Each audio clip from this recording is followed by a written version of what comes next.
didn't have to knock me out, but I'm still holding the throne. You never know till it's over.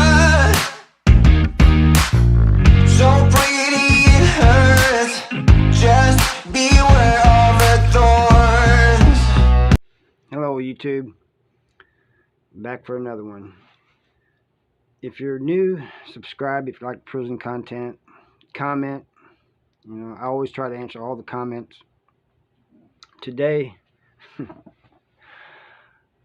I want to talk about the new people coming to prison. People just getting there. Now, there's two types. There's the type that they're confident in themselves, that they can handle themselves. They may be a little scared and a little nervous, but it's not that bad, for them. They usually have people they know there, they hook up with friends and stuff from their neighborhood. But then you have the type that come in and you can just tell by looking at them that they're nervous or scared. It's just the way they move. I was kind of like that.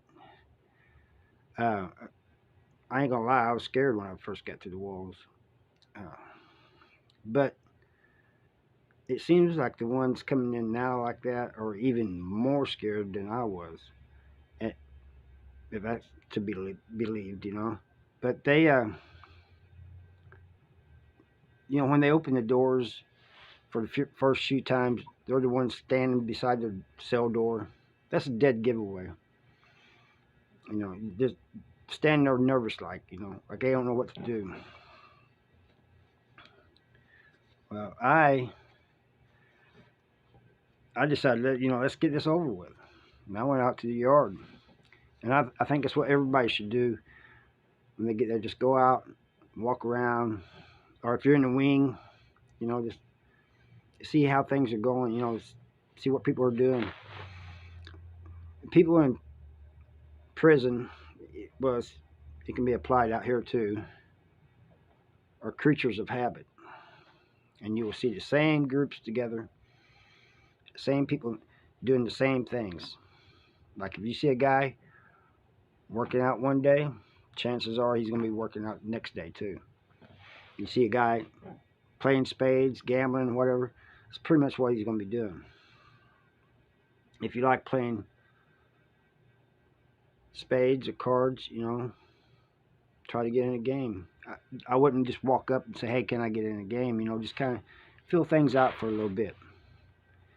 I wouldn't just walk up unless you knew them, just because they could be having a conversation that they don't want nobody to hear. But, you'll eventually get to know people. Don't go to, I've seen people go to the shower fully clothed. And sometimes, they undress once they get to the shower. But there was this one guy at the walls that didn't, He'd take a shower with these clothes on and wring these clothes out. And I guess he was washing them at the same time as he's washing himself. Don't know exactly how that works, but anyway, he'd come back out with dry clothes on. And somebody asked him about it one day, and he said that he was doing his laundry in the shower. I think he was just, scared. Something happening. But you have guys that just now, it used to be able you could go up and get on a phone or stand in line for a phone, but people are telling me now, at least in Licking and 5 and 6 House, that you may not want to just go up and grab a phone.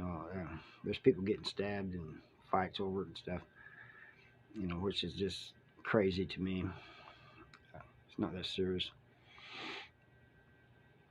But the thing is not to, you're going to be approached if you're a new guy. And especially if you're If you're looking scared and timid, somebody's going to come up and test you. And here's the thing: everybody bleeds. Testing you, he's not going to kill you. That's not what he's trying to do. He's just trying to intimidate you. He don't want to kill you. He's wanting to see what you're made of, what you're going to do, and hoping that you'll fall into his little intimidation tactics. One of the ones I used to see done is a guy will go up to a new guy, and say, "Hey, look, you're going to need protection."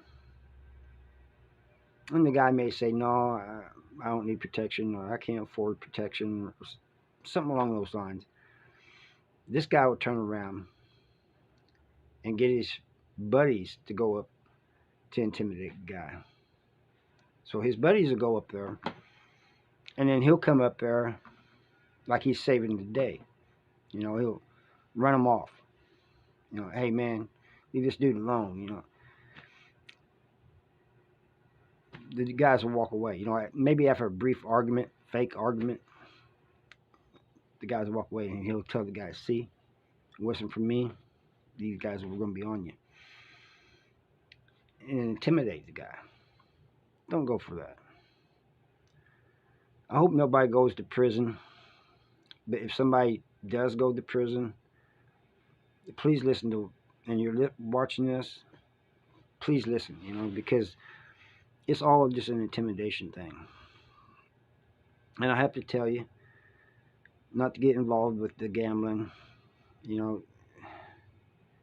Whether you're winning or losing, it can go bad. If you're losing, you're going to go in debt. Because you're going to keep trying to win your money back, and you're going to go in debt. And a lot of times, these guys, sometimes they're friends, and they'll play against you, get you out of the way, get your money.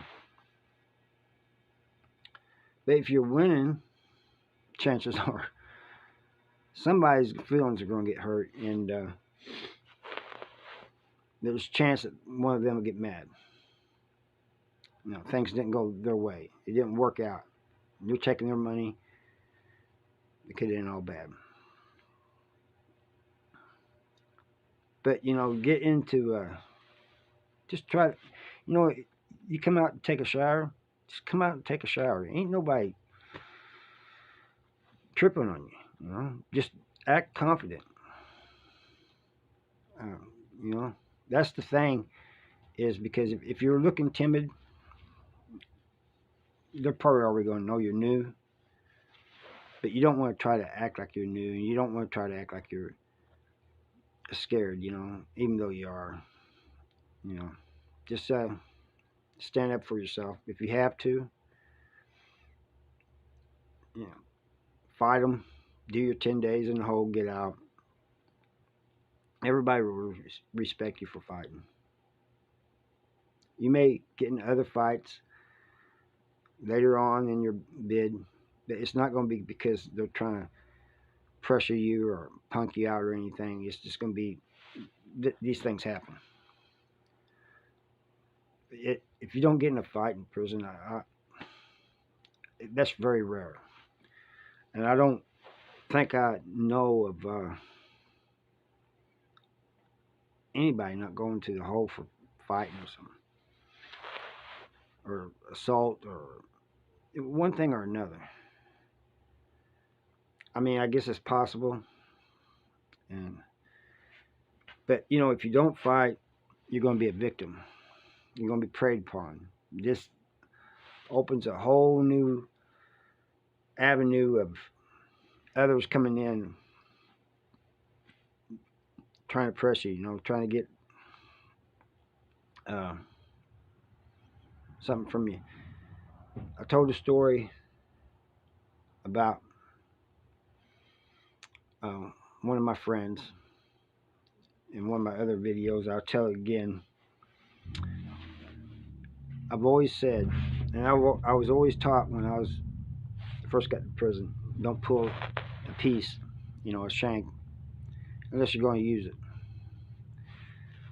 So years down the line, I used to tell young people that, don't pull a shank unless you're going to use it. Because, you know, it could backfire on you. Well, with this guy, one day it did. And horribly, if you ask me. So he would press not just anybody that came into prison, but people he thought was lame, or if he thought they had a sex case. I mean, even if he didn't know for sure, you know, he would press them. And by press them, that's kind of prison jargon, like, you know, give me your stuff, or, you know, I'm going to stab you. Well, he tells me, and I've told him several times not to be doing that, you know, at least not pulling the shank out. I said, because, you know, it could go wrong. So one day I'm out in the yard. He comes running up to me. He goes, "Hey Harb, man, can I holler at you? Can I talk to you, man?" I said, "Yeah." So we went off a little ways. He goes, "You know, today was canteen day." I said, "Yeah." He goes, "Well, dude in my wing, soft dude," he said, he went, I seen him bring his canteen in, went up to his cell, and he said, by the time I got out, he was back down on the bottom walk. And so I went up to him. I told him to go up and get that canteen and bring it down to me. And he said, he told me no. And I said, oh yeah? And he said, yeah. He said, so I pulled my piece out. I said, yeah. And I told him again, go get that canteen. He said he started shaking. He said, you could tell he was scared, but he told me, no, do what you got to do. I said, so what did you do? He goes, nothing. He goes, I came out here, and he goes, I'm telling you, what should I do? Now you guys ask me. I mean, you guys tell me, what does this guy look like now? Pressing this guy, and this guy, from what he told me, I'd never seen him. Probably one of them guys that never came out in the yard or anything. He said he had a sex case. I don't know if he did or not, because this guy thought anybody who was soft had a sex case, and that's not always the case. But it might, you know, it's possible he did, because more and more of them are coming out in the yard these days. It used to not be allowed on the yard at all, and I still don't think they should be allowed in the yard. This causes all kinds of problems. And plus, I don't think they deserve it. That's just my opinion. Other people may think differently, and that's all right, but this is the way I feel about it. Anyway, I said, you know what you look like now, don't you?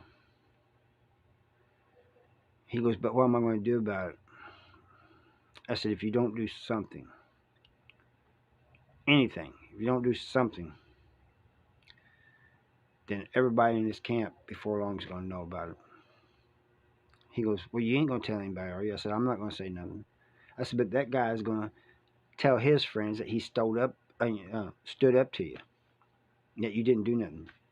Then everybody before long is going to be asking you about it. Hey, did this really happen? What are you going to tell them? You going to lie? Say it didn't happen? You did it. You said you did it in the wing, so I'm sure other people in the wing saw it, right? He said, yeah. I said, so you have to do something. Otherwise, you know. He goes, well, would you think any different of me if I didn't? I said, well, it's like this. I've told you and told you and told you. I've talked to you till I was blue in the face, telling you not to pull a shank unless you're going to use it. That's the only thing them are for. They're not for show and tell. And I said, so, you know, whatever you do, that's on you now. So I guess he went in there and roughed the guy up a little bit. I don't know if he got his canteen or not, but that's another thing I want to tell you guys. Do not pull a shank unless you're going to use it, unless you're willing to use it. I had one on me, but the only reason I had it on me was for self-defense. If somebody's coming after me, and that was after that one time when I got stabbed, I told myself from then on, I'm not going to be caught without one. And I rarely had one that wasn't on me. But I didn't just pull it out willy-nilly, on people. That's just stupid. Yeah. I'm sorry, but it is. So, if you're a real thin person, I'm sorry I got all worked up over that. Apologize for that. So if you're a real thin person, you go to prison, you may think, well, I want to work out and put some meat on me. Let me tell you something. That's probably going to help you. That's probably a good thing to do. Not only that, keeps your mind, you get focused on doing that instead of other things, like the outside and stuff all the time. It's something to pass time for a little bit. Plus, you get in shape and you get bigger. But I've said it before, size doesn't matter in prison. I'll tell you something else that doesn't matter. Going into prison, pumping iron, and getting tattoos put all over you, thinking that's going to keep people off of you. That's not going to scare people off of you. There's people who have been down there for years. They've seen people with tattoos. It doesn't faze them. So if you're doing it just for that reason alone, don't. Because there's people in there that don't care. They don't care about your tattoos. They don't care how big you get.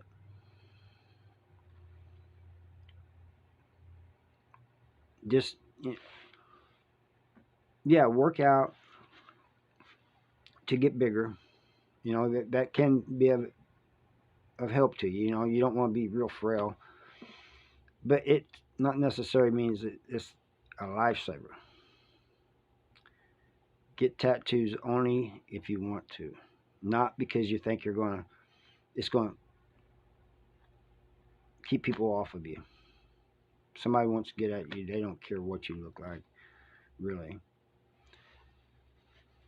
And also, probably one of the most important things is when you're besides being aware of your surroundings at all time, always be aware of your surroundings. But when you're in it, most likely in Missouri, you'll get a cellie.